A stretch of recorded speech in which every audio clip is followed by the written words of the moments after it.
Goblins of the Whispering Pines, the disappearance at Devil's Creek. Ever wonder what lurks in America's national parks after they close for the night? Then listen closely to this story from the Appalachian Mountains. October 2019. 3 college students from California set out on a hiking trip. Jake Madison, Emily Chen, and Michael Rodriguez. They entered the forest of Whispering Pines together. Only one came back. Jake was found wandering along the highway, his hair completely white, though he was only 21. His phone held dozens of blurry photos of child-sized figures with glowing amber eyes. "Little shadow people," he whispered, feasting in the deep places. 3 weeks later, Jake was found dead in his dorm room. Officially, but those who knew him said he died from knowing. An ancient evil of the New World. What did Jake see in that dark forest?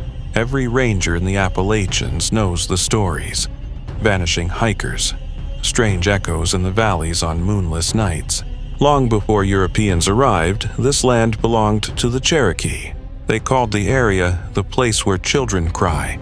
In the 1830s, smallpox and measles tore through their villages. Hundreds of children died in agony.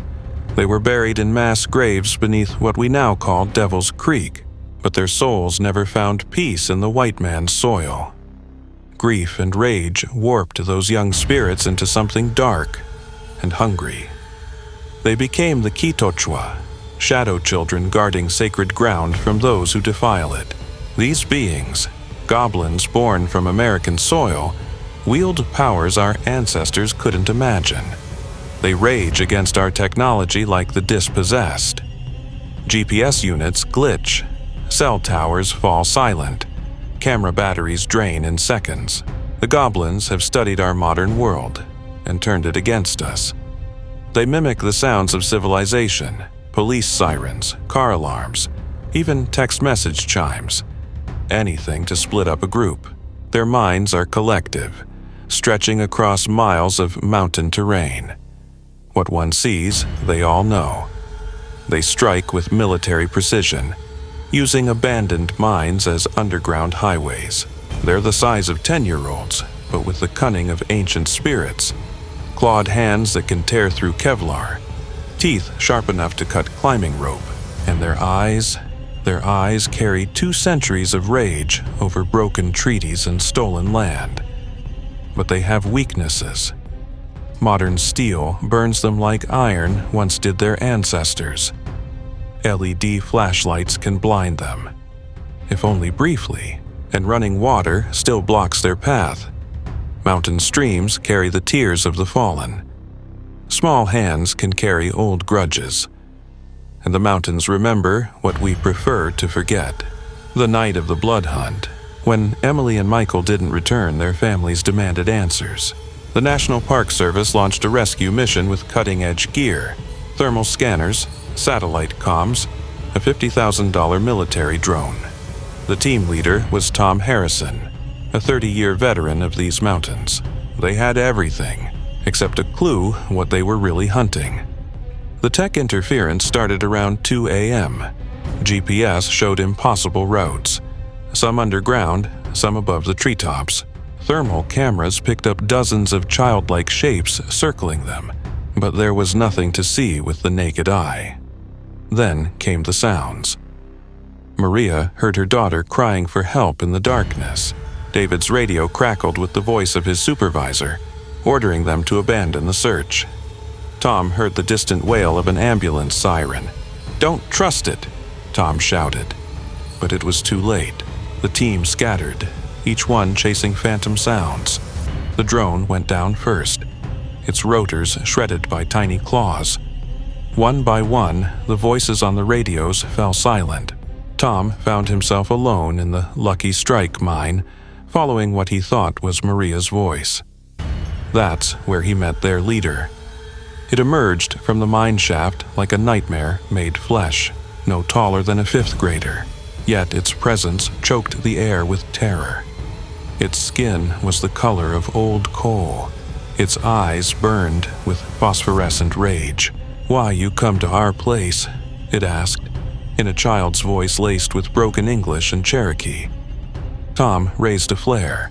The creature hissed and backed away. But it grinned, revealing teeth like obsidian daggers.